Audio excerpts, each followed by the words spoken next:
How are you feeling today? No, there's a lot of shit going on. Y'all just lost an icon.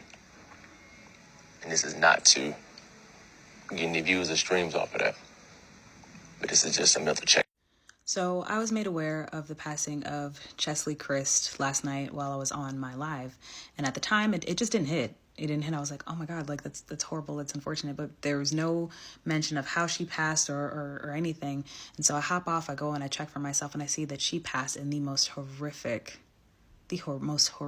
way. And I couldn't wrap my mind around it.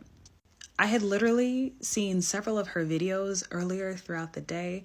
It was always a true pleasure, like seeing her come across my timeline. She was beautiful, she was bubbly, she was smart, and seemed like the world truly was her oyster, right? That the sky had already been the limit for her, and that she was still ascending.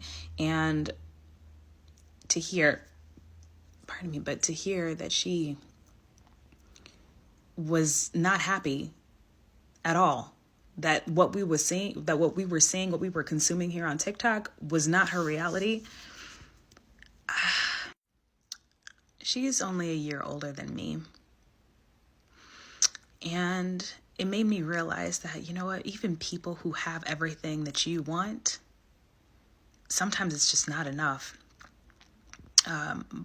There's that really cliche saying that, money can't buy happiness. And in this case, money can't buy happiness. Beauty cannot buy happiness.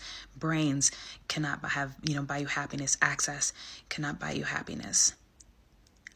And my heart just breaks for her, knowing that she probably felt like she couldn't even talk about any of this stuff because, based on what we know about humanity, like, who would take somebody who has everything seriously when they say that they are unhappy and unfulfilled? This truly shows that you never know what people are going through. And I was laying awake just thinking about this all night. I was laying awake thinking about the fact that, she was feeling all of this stuff, and who would you talk to about that? Who would you talk to who would take you seriously because you have everything, and people think when you have everything, you have no reason to be sad or depressed or feel lonely or isolated. She strikes me as the friend that's got it all together, and so people then feel the need to check on her. And I'm not speaking on things that I don't know about, but if we learned anything from this, check on your strong friends. Sometimes we're not doing okay.